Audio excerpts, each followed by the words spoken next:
My mother left us when I was 7, and 20 years later, she came back demanding care. I grew up in a small house with my dad and my younger brother Mark. He was 5 back then. We were not rich, but we had what we needed. Dad worked 2 jobs, sometimes coming home after midnight, but he always brought us small things: a chocolate bar, a pack of crayons, anything he could afford. Mom stayed home with us. She made sure we had hot meals, clean clothes, and our homework done. For me, that was happiness. A safe world, a family that I thought would always stay together. But little by little, something changed in her. I started noticing it in small moments. She stopped singing in the kitchen while making dinner. She stopped sitting with us during cartoons. She sighed more. Her voice became sharper, impatient. I remember once spilling milk on the table, and instead of her usual gentle laugh, she snapped at me so harshly I froze. Then she sat down, rubbed her temples, and muttered, "My life is just passing me by." At 7, I did not understand what that meant. I only knew she was different. Some nights, I woke up and heard my parents whispering in the living room. Dad's voice was calm, tired, almost begging. Mom's voice was sharp, restless. I caught words like freedom, wasted years, no choice. Then the room would fall silent. Still, I thought it was just grown-up talk. In my world, she was still Mom. She brushed my hair before school, helped Mark with his drawings, tucked us into bed. Even if she was distant sometimes, she was there. I never believed she could leave. And then, one evening, she just didn't come home. That day started like any other. Dad left early for his shift. Mom made us breakfast, kissed Mark on the forehead, and said she'd pick up groceries later. We went to school, came back, and waited. 6 o'clock passed. 7. Mark kept asking when Mom would be back. I told him soon. 8 o'clock, 9. The front door never opened. Dad came home close to midnight. He looked around the house, expecting her shoes by the door. They were not there. He checked the fridge. No groceries. He called her name like she might answer from another room. Nothing. He told us she probably stayed with Aunt Linda and would come in the morning. I clung to that thought. Morning came. No Mom. Another night passed. Then another. On the 3rd day, I saw Dad sitting on the edge of the couch, holding the phone in his hands like it might give him an answer if he stared long enough. Mark climbed onto his lap and asked, "When is Mom coming back?" Dad pressed him close and said, "Soon, buddy. She'll be back soon." His voice cracked on the last word. I started noticing small things missing. Her jewelry box, a few dresses, a suitcase. None of us had seen her pack. She must have done it while we were asleep. A week passed, then 2. Dad told neighbors she was visiting relatives.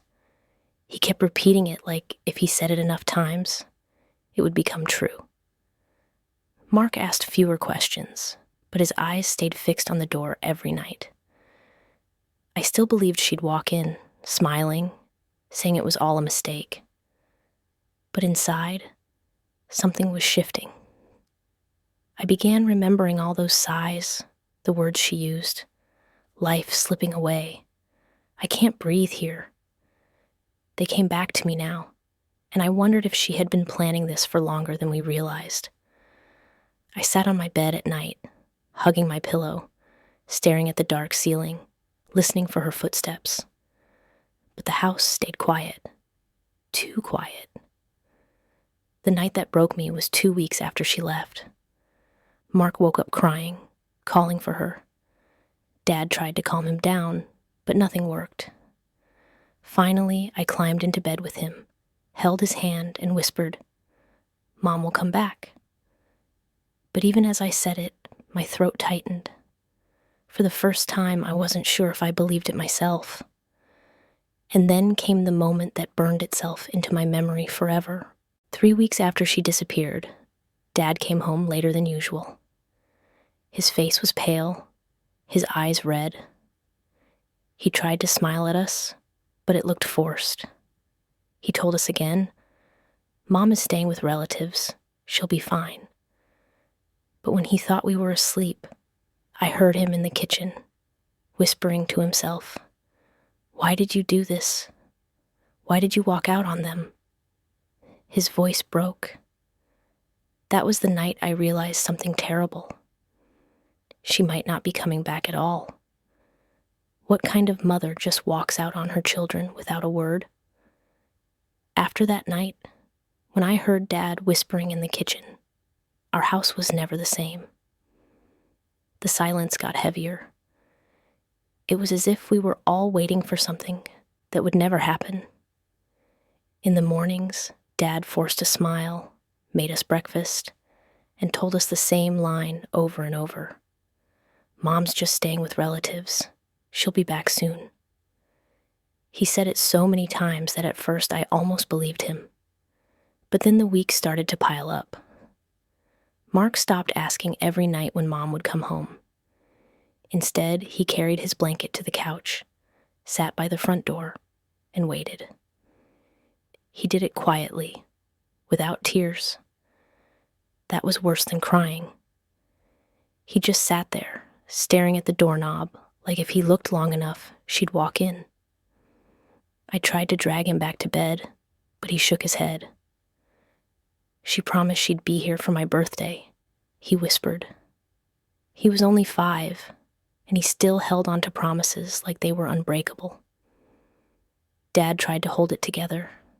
He worked his 2 jobs, came home exhausted, and still tried to cook dinner. Sometimes he'd burn it, and we'd laugh, and for a moment it felt almost normal. But I could see his hands shaking when he thought we weren't looking. I could see how hollow his eyes became. He kept repeating that Mom just needed time, that she would call, that we shouldn't worry. But the phone stayed silent. Then the holidays came. Thanksgiving was the first one without her. Dad set the table for 4, then quietly put 1 plate back into the cupboard. He told us, "Mom will call. You'll see." We waited all night, the phone on the counter, silent. Christmas was worse. Dad worked extra hours so we could have presents under the tree. He wrapped them himself, with uneven corners and too much tape. Mark and I tore them open, pretending to be excited. But I kept glancing at the window, hoping maybe she'd knock on the glass, laughing, saying she had come back. That knock never came. On Christmas morning, Dad looked at me across the table and said, "Your mom loves you. Don't forget that." His voice cracked halfway through. I nodded, but inside I was asking myself, if she loved us, why wasn't she here? Months passed like that, each one stretched longer than the last. Dad carried the lie like a shield. Every time we asked, he repeated it. "She's visiting relatives. She'll come home soon." But even as a kid, I could feel the lie wearing thin. And then came my 8th birthday. I woke up early, excited, because for some reason I thought maybe that would be the day she came back. I wore the dress she always liked, the one with the little flowers. I waited by the window all afternoon, watching cars pass by, thinking one of them might stop in front of our house. The door never opened. No call, no message, not even a card. Dad gave me a small cake from the grocery store. He sang "Happy Birthday" with Mark, his voice breaking on the last note. I smiled for him, but when I blew out the candle, I wished for the same thing I had wished every single night, for Mom to come home. She never did. As time went on, neighbors started to whisper, They asked Dad where she was, why she hadn't been seen. Dad kept repeating the same story, but I could see their doubtful looks. One day, I overheard Mrs. Cooper, the lady across the street, whisper to another neighbor, "She ran off, didn't she?" That was the first time I heard it said out loud. Ran off. Left. I didn't want to believe it. But then one afternoon, almost 6 months after she disappeared, the truth came out. Dad came home, his face tight. He sat down at the table with me and Mark. "Kids," he said, "there's something I need to tell you." His voice was low, almost shaking. I held my breath. He hesitated, then said, "Your mom, she's not with relatives. She left. She went to another city." Mark's face crumpled. "When is she coming back?" he asked, his voice desperate. Dad swallowed hard, staring at the table. "She's not," he said. "She's living with someone else now." The room spun. I remember clutching the edge of my chair because my hands felt slippery. Someone else? Another man? Another life? Dad tried to soften it, saying things like, "It's complicated, and she thinks this is best." But those words didn't matter. All I heard was that she chose someone else over us. After that day, I started to see everything differently. Every memory twisted in my mind. Her sighs, her sharp words, the way she stared out the window, like she wanted to be anywhere but home. Suddenly, it all made sense. She didn't leave because of us. She left for herself, for a new life, with someone who wasn't Dad, who wasn't us. From then on, birthdays, Christmases, and New Year's passed without her. The first year was the hardest, but even as time moved forward, the emptiness never really went away. Every holiday had a chair that wasn't filled. Every milestone felt incomplete. I was still a child, but a part of me hardened that day. I stopped asking about her. I stopped waiting by the door. Deep down, though, I couldn't stop one thought from repeating in my head every single night before I fell asleep. How could a mother just leave her children behind like that? After Dad told us the truth, something inside me shifted. I was still a kid, but I stopped asking questions about her. I stopped waiting by the window with Mark. I stopped hoping every knock at the door was her. It was like the part of me that believed in her just shut down. But the absence stayed. It wasn't just that she was gone. It was the way she left. No explanation, no call, not even a goodbye. It was like we didn't matter enough to deserve one. Dad tried to fill the void. He worked overtime, picked us up from school, cooked, helped with homework. He did everything. But I could see how tired he was. Sometimes, after we went to bed, I'd sneak into the hallway and see him sitting at the kitchen table, staring at bills spread out in front of him. His shoulders slumped, his hands covering his face. We weren't alone all the time. Grandma came over a lot. She helped with meals, sat with Mark when he was sick, sewed clothes when we couldn't afford new ones. She never spoke badly about Mom, but sometimes when she thought I wasn't listening, I caught her shaking her head and whispering, "How could she?" I grew up faster than I should have. By the time I was 10, I knew how to make dinners, how to keep Mark entertained, how to help with laundry. I had no choice. Dad needed help, and Mark needed someone to depend on. I tried to be strong for him, even when I wanted to cry myself to sleep. Birthdays came and went. Each year, Mark would still hope for something from her. He'd look at the mailbox or check the phone, but there was nothing. The first few years, he cried about it. Later, he just went quiet. That silence was worse than the tears. New Year's Eve was the hardest. Families on TV counted down together, hugging, kissing, celebrating. We sat in our living room, the three of us, watching fireworks from the window. Dad tried to make it fun. He bought sparkling juice and paper hats. But the missing chair at the table said more than words ever could. As the years passed, the sadness inside me started turning into something else. Anger. At first, I didn't recognize it. It was small, like a sharp edge in my chest. But the older I got, the stronger it became. I remember one winter, when I was about 11, I had the flu. High fever, body aching, too weak to even get out of bed. Dad stayed up all night, bringing me water, wiping my forehead, checking on me every half hour, even though he had to be at work in the morning. Mark sat next to me, reading from one of his picture books, trying to keep me awake.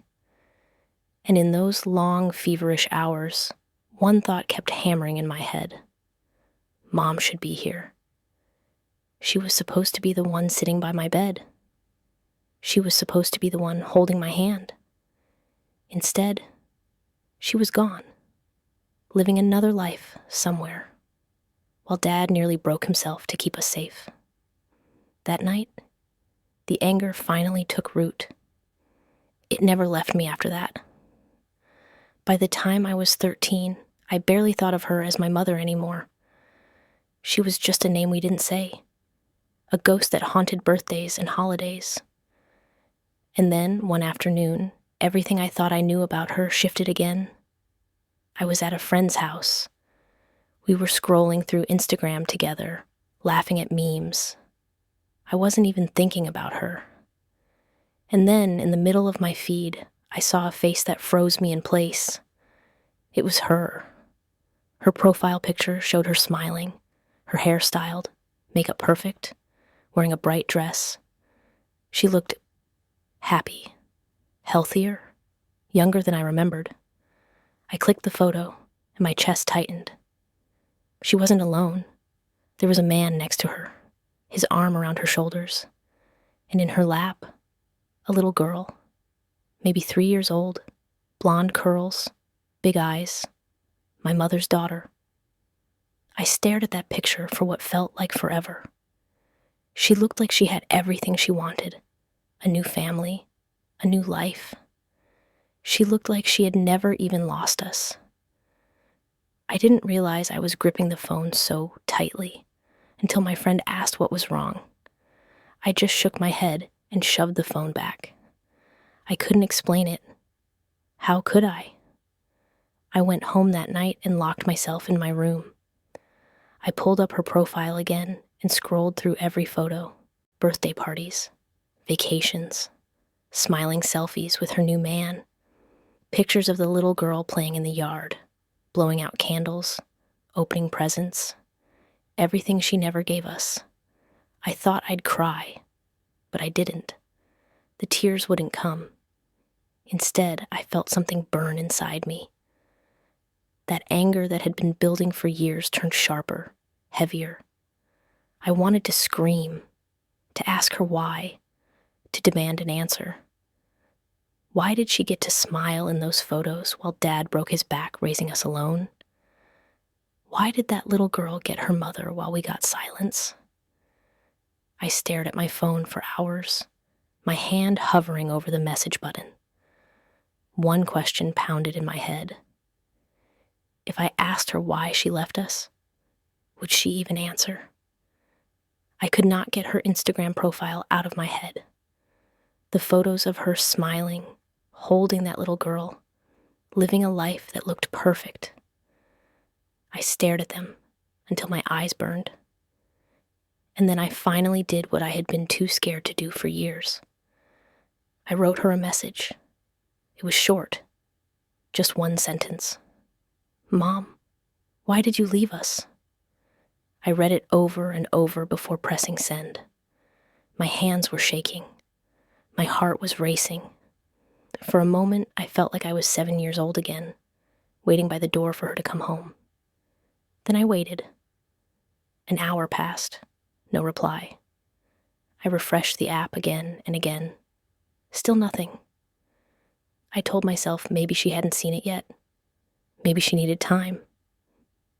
I left my phone on the nightstand, checking it every few minutes until I finally fell asleep.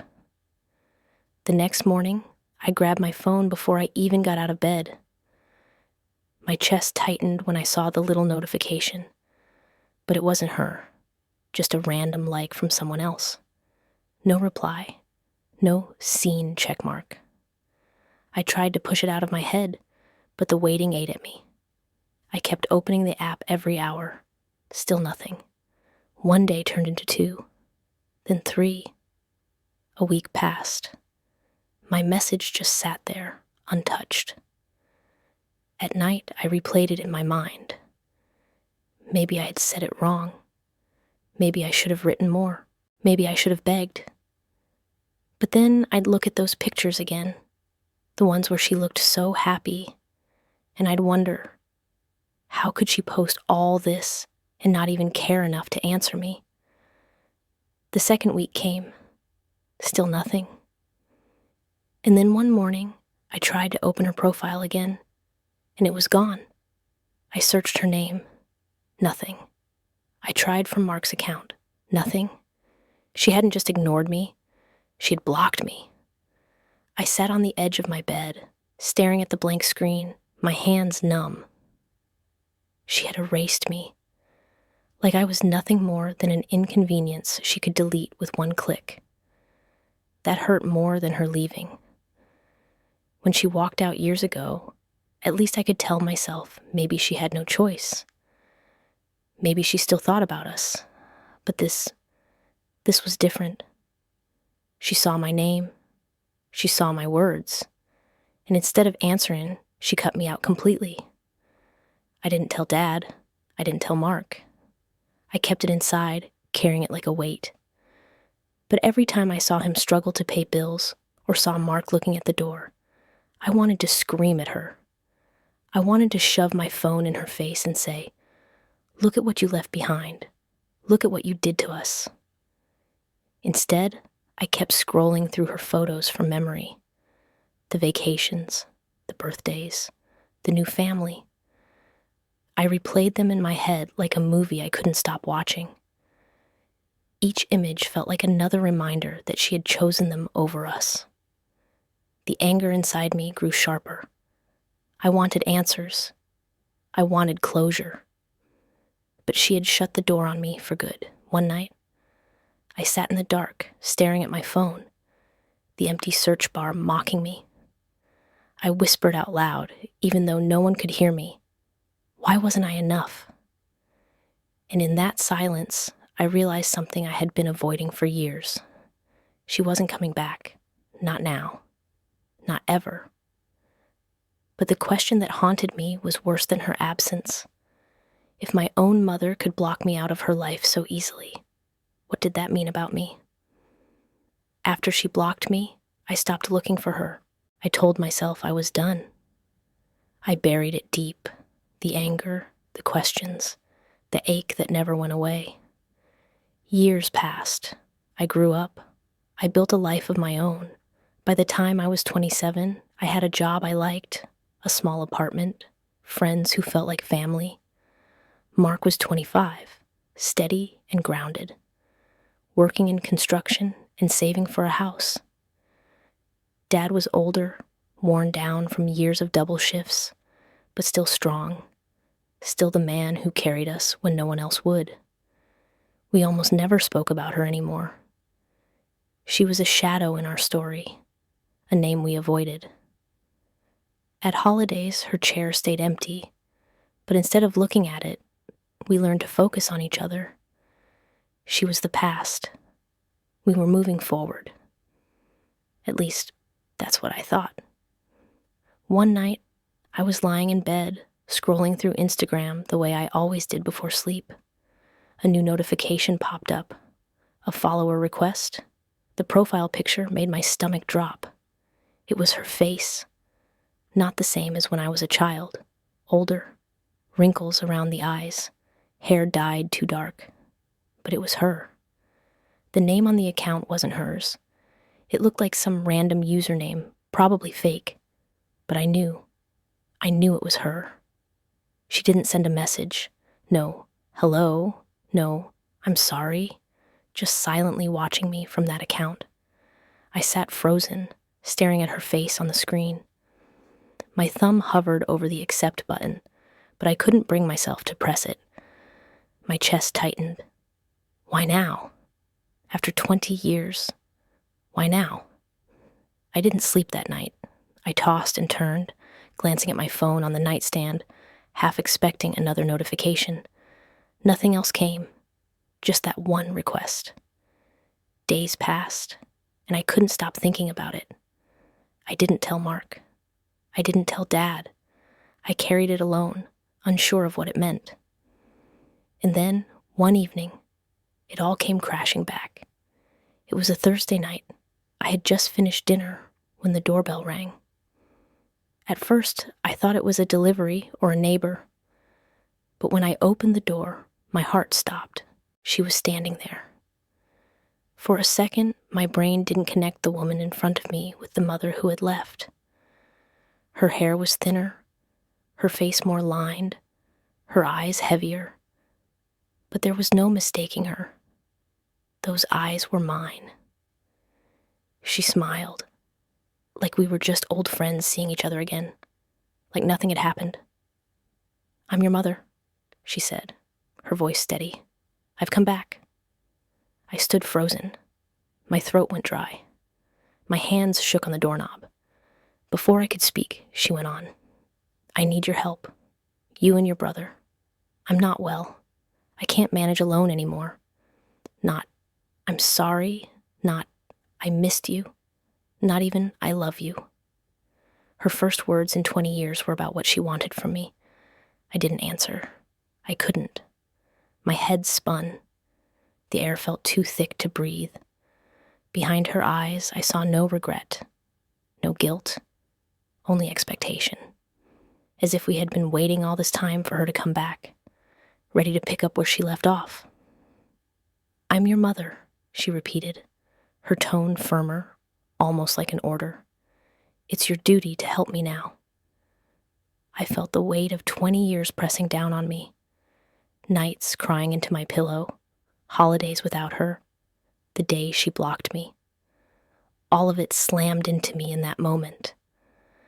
But I said nothing. She stood in the doorway, looking at me with a smile that didn't reach her eyes. I don't know how long I stood there before I finally found the strength to close the door.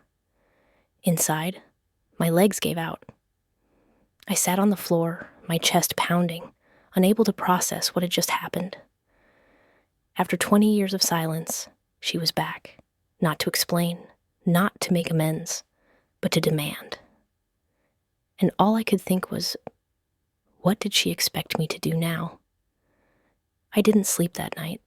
I kept replaying the moment over and over, her standing in my doorway, smiling like she had every right to be there, saying those words, "I'm your mother. I need your help." The next morning, I told Mark. We sat at my kitchen table. He leaned back in his chair, arms crossed, staring at me like he hadn't heard me right. She showed up, just like that. I nodded. He shook his head and laughed, but there was no humor in it. Unbelievable. 20 years, nothing. And now she thinks she can just knock on your door and ask for help? She said she's sick, I murmured, that she can't manage alone. Mark's expression hardened. She managed fine without us all this time. She has a man. She has a daughter. Why doesn't she lean on them? I didn't answer, because he was right. I had seen those photos too. She hadn't been alone all these years. Mark leaned forward, his voice low but firm. "Listen to me. For me, she died 20 years ago. She made her choice. We don't owe her anything. Nothing." I wanted to agree with him. I wanted to be as sure as he was. But the words stuck in my throat. Because a part of me, some small, desperate part, still felt the pull of that word she kept repeating. Mother.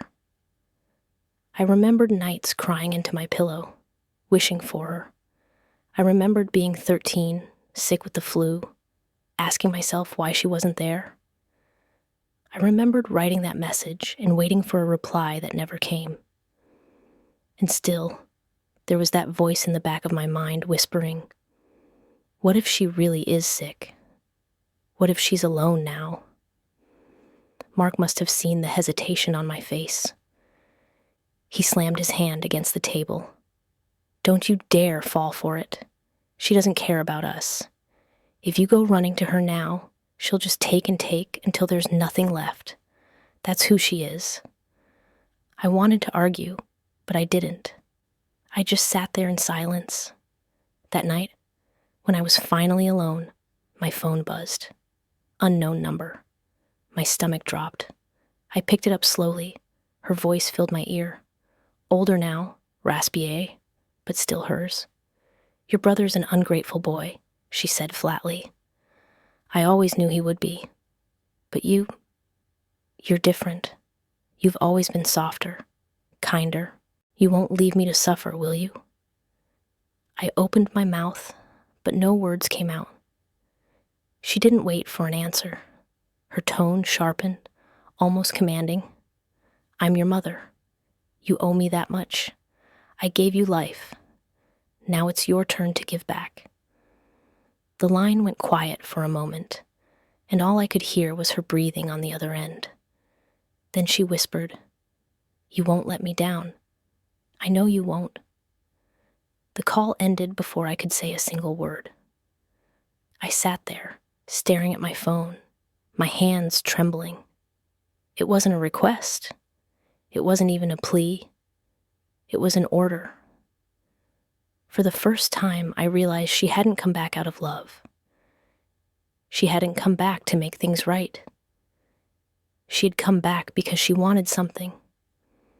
And the question that wouldn't leave me that night was, how far would she go to get it? After that phone call, I couldn't shake her voice from my head. The way she said it, not as a question, not as a plea, but like a command. You owe me. You won't let me down. I told myself I wasn't going to answer her again. I told myself I would block her number, erase her face from my mind, move on. But the truth is, I didn't. I kept the phone on me constantly, waiting to see if she'd call again. Half of me dreaded it. The other half expected it. Days passed. Nothing. Just silence. I felt like I was losing my grip, like I was carrying a secret too heavy for me alone. So one evening, I went to see Dad. He was sitting at the kitchen table, the same table where I had seen him countless nights before, sorting bills, drinking cold coffee, just trying to get through the day. He looked up and smiled when he saw me, but his eyes were tired. They had been tired for as long as I could remember. I sat down across from him, and for a long moment, I couldn't say it. I stared at my hands, twisting them together, and finally whispered, Dad, Mom's back. He froze. His face went pale, his lips tightening. He didn't speak right away. He just looked at me like the air had been sucked out of the room. She came to see me, I continued, my voice shaking. She says she's sick. She says she needs our help. For a long moment, he didn't move. Then he leaned back in his chair, let out a long, heavy breath, and pressed his hands over his face. Dad? I asked, my voice breaking. When he finally spoke, his voice was low, rough. You were so young. You didn't know the whole truth. I frowned. What truth? He lowered his hands and looked at me with an expression I had never seen before. A mixture of exhaustion and something else. Something darker. She didn't just leave us, he said slowly. She tried to take everything with her. I stared at him, not understanding. He looked down at the table, his fingers tracing the wood like he was searching for words. When she met that man, it wasn't just about running away. She wanted the house. She wanted custody of you and your brother. She told me she was going to leave me with nothing. No home, no kids, nothing. She wanted to erase me from your lives completely. My chest tightened. I shook my head, unable to process it. What? No. She just left. No. He cut in sharply. His voice cracked with anger I had never heard from him before. She went to court. She filed papers. She wanted the judge to give her the house and the kids so she could start fresh with him. She wanted me out on the street. I felt like the floor had dropped beneath me. I couldn't breathe. But why? I whispered.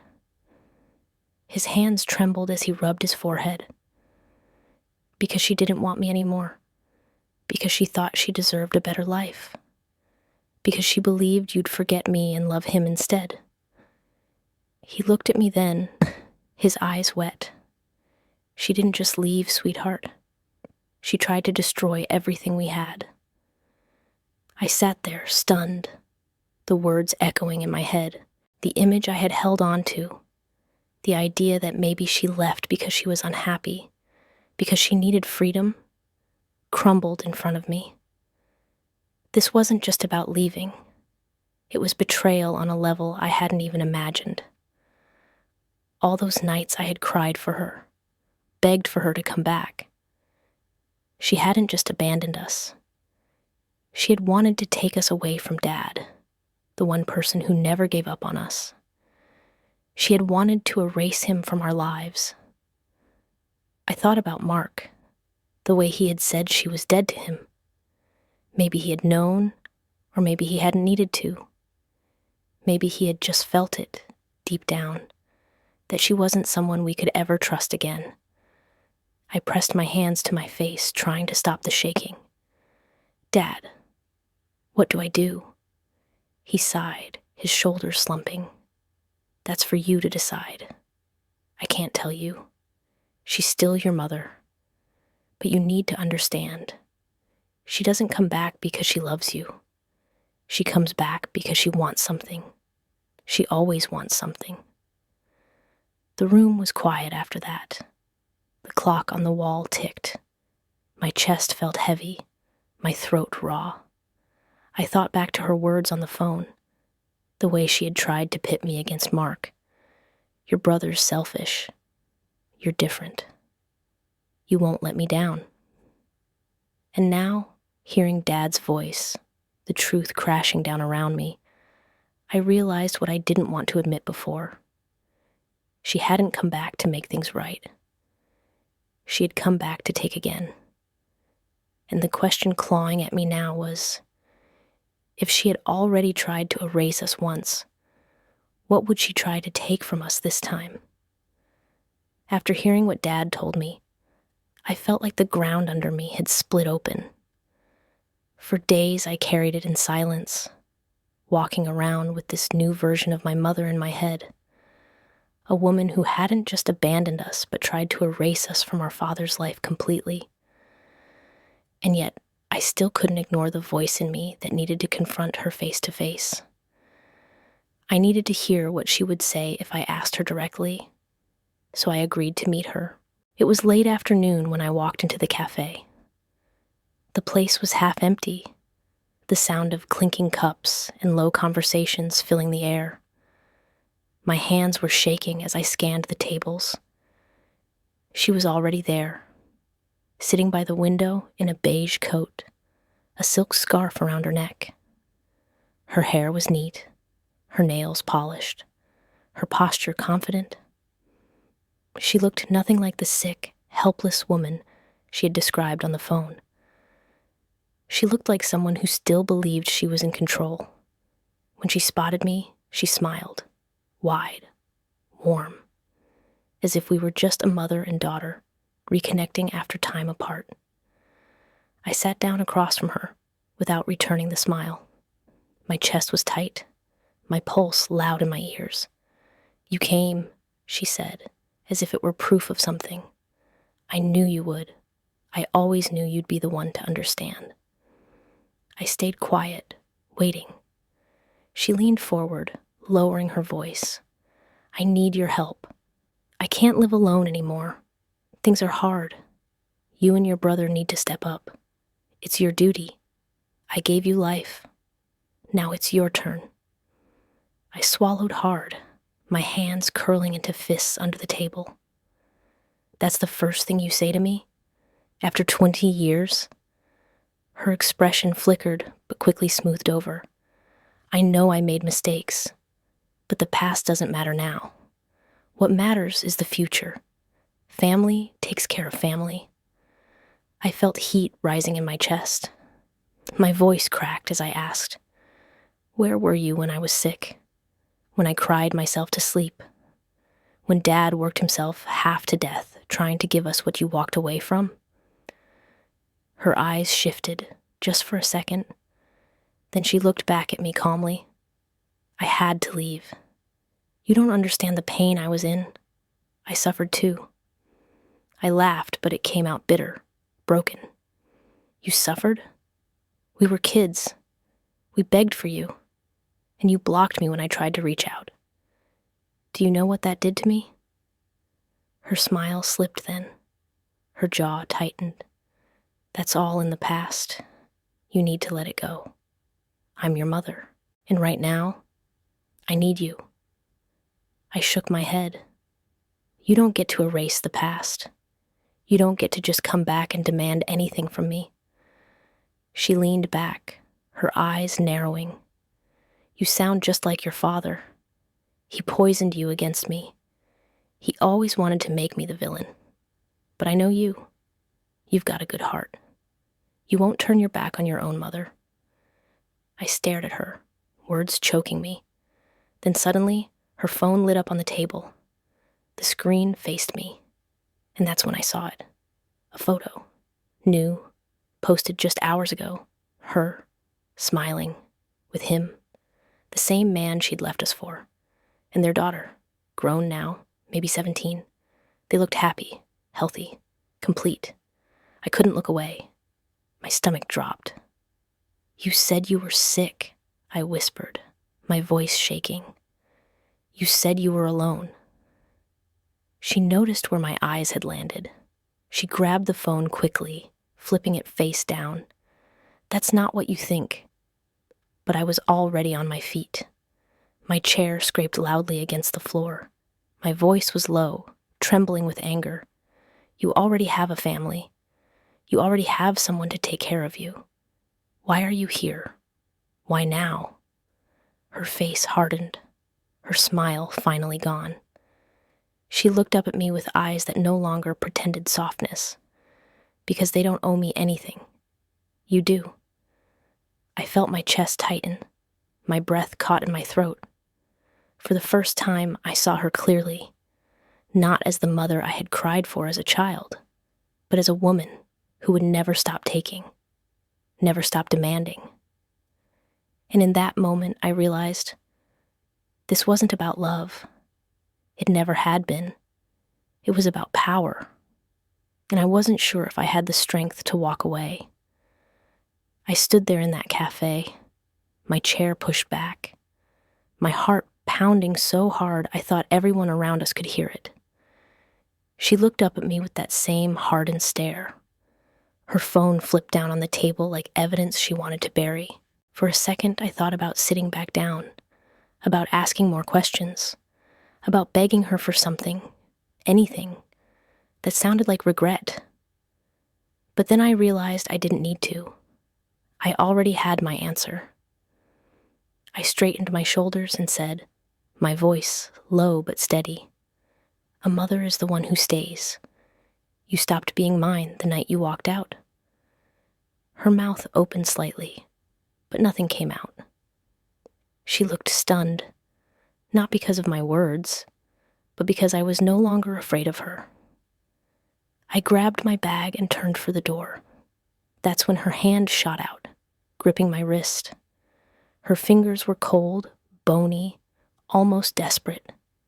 Don't you dare walk away from me, she hissed. You'll regret it. I yanked my hand free. The sound of my chair scraping against the floor had made people look over. I didn't care. I didn't even look back. I walked straight out of that cafe, the door slamming shut behind me. Outside, the air felt sharp in my lungs. My legs shook as I made my way down the street, every step heavier than the last. My phone buzzed in my pocket, but I didn't check it. Not then. I just needed to get home, away from her, away from the way her eyes had cut through me like I still belonged to her. When I finally got back to my apartment, I collapsed onto the couch, drained. My phone buzzed again, and again. Reluctantly, I pulled it out. There it was. Her number. Dozens of missed calls. And then, finally, a message. I opened it, my chest tightening. You'll regret this. When I die, it'll be on your conscience. You'll never forgive yourself. I read it once, then again. Her words blurred in front of my eyes. For a second, I felt that old sting of guilt. The same guilt I'd carried as a child when I told myself maybe she left because I wasn't enough. The guilt that maybe somehow I was to blame.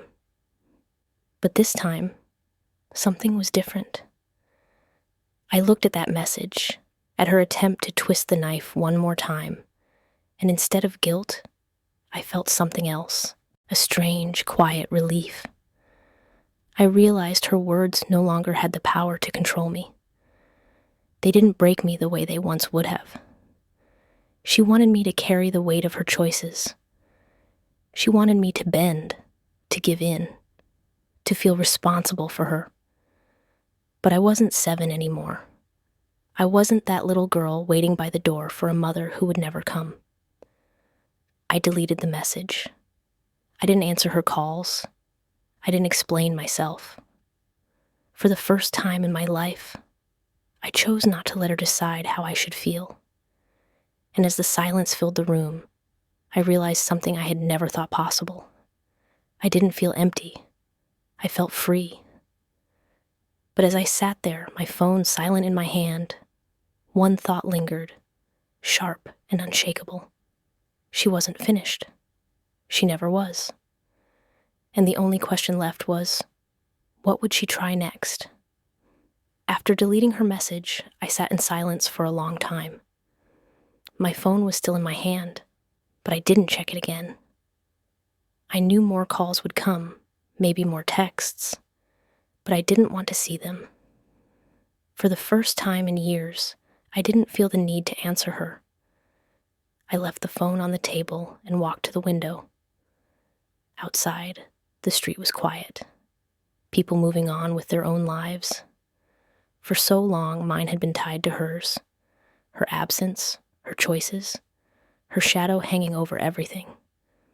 But in that moment, it felt like a cord had finally been cut. The next day, I went to see Mark. He was at his place, fixing something in the kitchen when I came in. He looked up, noticed the expression on my face, and set the tools down without asking. She called me again, I said simply. He sighed, shaking his head. Of course she did. She said when she dies, it'll be on me, that I'll regret it. Mark's jaw tightened. She'll never stop trying to make you feel guilty. That's all she knows how to do. I sat down heavily at his table, but this time, it didn't work. I didn't feel guilty. I didn't feel anything. He studied me for a long moment, then nodded. Good. That means you're finally free of her. For the first time, I believed him. Later that evening, Dad came over. We sat together, the 3 of us, around the table. I hadn't planned to tell him everything, but the words came out anyway. The cafe, the photo, the message. Dad listened quietly, his hands clasped together, his eyes steady on me. When I finished, he reached across the table and placed his hand over mine. I'm proud of you, he said softly. You've carried this for too long. It's not your burden anymore. The room went still after that. I felt the weight in my chest begin to ease. That night, back in my apartment, I glanced at the phone again. Her message was still gone, the screen empty. For once, I didn't feel the urge to wait for it to light up. I placed it face down on the counter and turned away. The apartment was quiet. No buzzing, no constant pull toward a mother who had spent 20 years taking and never giving. For so long, her silence had been unbearable, but now it felt like peace. I walked into the living room and sat on the couch, letting the stillness settle over me. My chest rose and fell, slow and steady. The phone stayed where it was, unanswered. And for the first time in my life, I didn't feel the need to pick it up. What would you do in my place? Please write your thoughts in the comments. I will be happy to read them.